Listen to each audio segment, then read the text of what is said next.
Okay, सो अभी जो है हम नस्ट इक्वेशन डिराइव करेंगे और ये देखेंगे नस्ट इक्वेशन को हम अप्लाई कैसे करेंगे, ठीक है। ओके, तो सबसे पहले नस्ट इक्वेशन जो है को डिराइव कैसे करेंगे, ठीक है। तो आपने थर्मोडायनेमिक्स में एक इक्वेशन पढ़ा होगा, delta G equal to delta G not plus R T L N Q.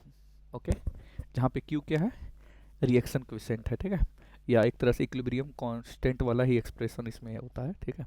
तो जो डेल्टा जी होता है, डेल्टा जी, ठीक है, ये होता है माइनस एन एफ ई, और जो डेल्टा जी नॉट होता है ये है minus N F E not, ठीक है। नेक्स्ट इक्वेशन डिराइव करना बहुत ही आसान है, हमें क्या करना है, डेल्टा जी का वैल्यू पुट करना है, डेल्टा जी नॉट का वैल्यू पुट करना है, ठीक है। जो हमें एक्सप्रेशन मिलेगा वही होगा हमारा नेक्स्ट इक्वेशन। तो अगर मैं यहाँ पे पुट करूँ इसको, तो ये मिलेगा माइनस एन एफ ई, यहाँ मिलेगा minus N F E not, ठीक है, और साथ में मिल रहा है plus R T L N Q, ठीक है। नेक्स्ट इक्वेशन क्या है, दोनों साइड हमें ई का एक्सप्रेशन फाइंड करना है, यानी ई को हमें इधर रखना होगा। यानी अगर मैं सिर्फ अगर यहाँ ई रख रहा हूँ तो ई इक्वल टू क्या मिलेगा हमें, ई इक्वल टू मिलेगा equal to minus N F E not plus R T, okay, L N cube, ठीक है। एन एफ को हम इधर लेके आ रहे हैं तो ये हो जाएगा माइनस एन एफ, और यहाँ पे भी हमें मिलेगा माइनस ऑफ एन एफ, ठीक है। अब यहाँ पे देखा जाए तो माइनस एन एफ से माइनस एन एफ क्या होगा, कैंसिल हो जाएगा, यानी हमें मिला E equal to E not minus of R T over N F, okay, और ये हो गया हमारा एल एन क्यू, ओके, ये हो गया हमारा नस्ट इक्वेशन। अब ये इक्वेशन जो है, तो नस्ट इक्वेशन करता क्या है, नस्ट इक्वेशन जो है ये इलेक्ट्रोड पोटेंशियल, ठीक है, इलेक्ट्रोड पोटेंशियल या सेल पोटेंशियल, ठीक है, सेल पोटेंशियल को स्टैंडर्ड इलेक्ट्रोड पोटेंशियल से,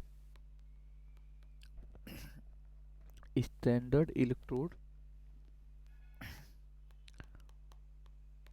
पोटेंशियल के हेल्प से डिफरेंट टेम्परेचर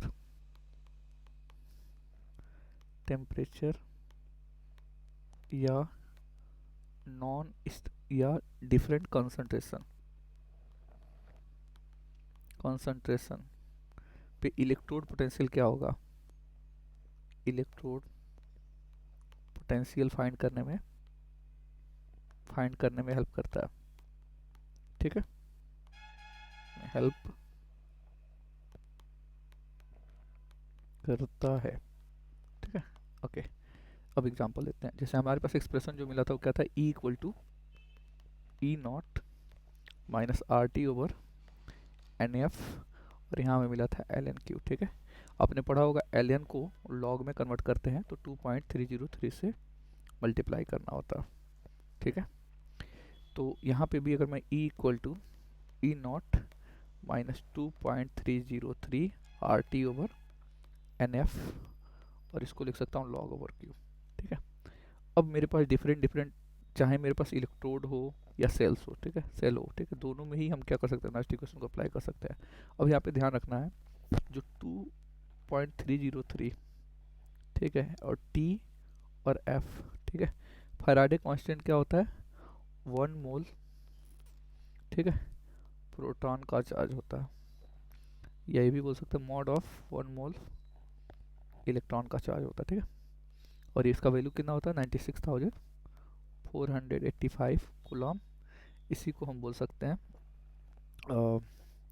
96,500 भी लिख लेते हैं, ठीक है, अप्रॉक्सीमेट करके।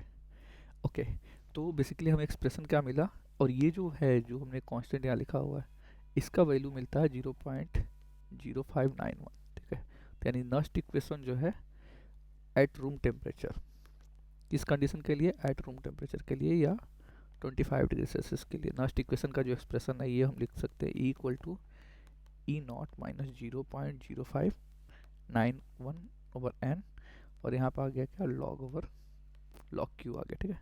ये हो गया नस्ट इक्वेशन, ठीक।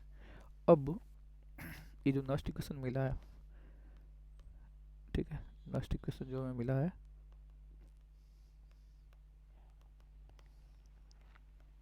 Equation E equal to E not minus 0.0591 over N, okay, log of Q. अब हम डिफरेंट डिफरेंट इक्वेशन को सिर्फ अप्लाई करेंगे। जैसे मैंने लिया जिंक इलेक्ट्रोड, ठीक है, जिंक इलेक्ट्रोड में क्या होता है, जिंक लेते हैं, जिंक सल्फेट लेते हैं, ठीक है। रिएक्शन देखें तो क्या होता है, जिंक जो है ऑक्सीडाइज होता है जिंक 2+ में, ठीक है। तो यहाँ पे हम क्या लिखेंगे, अगर मैं जिंक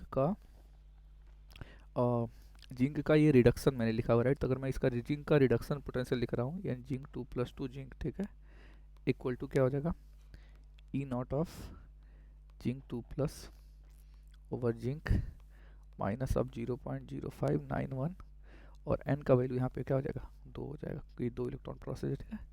और यहाँ पे क्या हो जाएगा, लॉग क्यू, क्यू की जगह पे क्या लिखेंगे, जो यहाँ प्रोडक्ट बन रहा है, प्रोडक्ट क्या हो गया, जिंक 2+, ठीक है।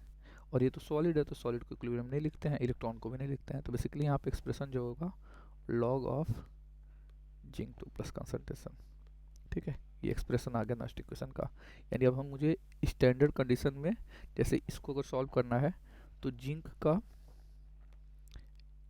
ई naught of zinc to zinc 2+ जो होता है ऑक्सीडेशन पोटेंशियल, ये होता है 0.76 वोल्ट, ठीक है। तो रिडक्शन इसका क्या होगा, निगेटिव साइन हो जाएगा, यानी ई जिंक 2+ ओवर जिंक, किसी कंसंट्रेशन में मुझे फाइंड करना है, तो मैं लिखूंगा minus of 0.76 volt minus of 0.05,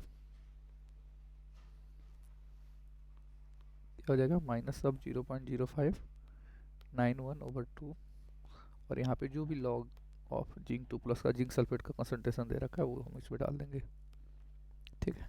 तो इससे हमें क्या होगा, जिंक इलेक्ट्रोड का हमें पोटेंशियल मिल जाएगा उस पर्टिकुलर कंडीशन में, ठीक है। ऐसे ही मुझे अगर कोई और एग्जांपल सॉल्व करना है, जैसे मुझे इसी का ऑक्सीडेशन पोटेंशियल लिखना था, यानी यहाँ पे मैंने रिडक्शन के फॉर्म में लिखा है, अच्छा ये रिडक्शन के फॉर्म में लिखा है, यानी ये नहीं होगा, रिएक्शन उल्टा होगा, इसको करेक्ट करना है। यहाँ पे 1 ओवर जिंक 2+ होगा, ठीक है, 1 ओवर जिंक 2+ होगा, कोई दिक्कत, क्योंकि रिडक्शन का जो इक्वेशन होगा ना, ये रिडक्शन का equation zinc 2+ change into zinc होगा, ठीक है। तो ये हो गया रिडक्शन के फॉर्म में। इसी को मुझे ऑक्सीडेशन के फॉर्म में लिखना हो तो ई जिंक ओवर जिंक 2+, और यहाँ पे क्या हो जाएगा, minus of, sorry, E zinc over zinc 2+ equal to हो जाएगा E naught of zinc to zinc 2+, ठीक है, माइनस 0.0591 ओवर 2, और यहाँ पे हो गया log of product concentration of Redux, तो ऑक्सीडेशन के लिए तो ये प्रोडक्ट होगा ना, तो यहाँ पे डायरेक्ट जिंक 2+ लिख लेंगे, तो ये चीज़ ध्यान रखना, ठीक है। तो बस इस तरह से हम नस्ट इक्वेशन को अप्लाई कर सकते हैं, ठीक है, ऑन द इलेक्ट्रोड के लिए, ठीक है। ऐसी सेल रिएक्शन हो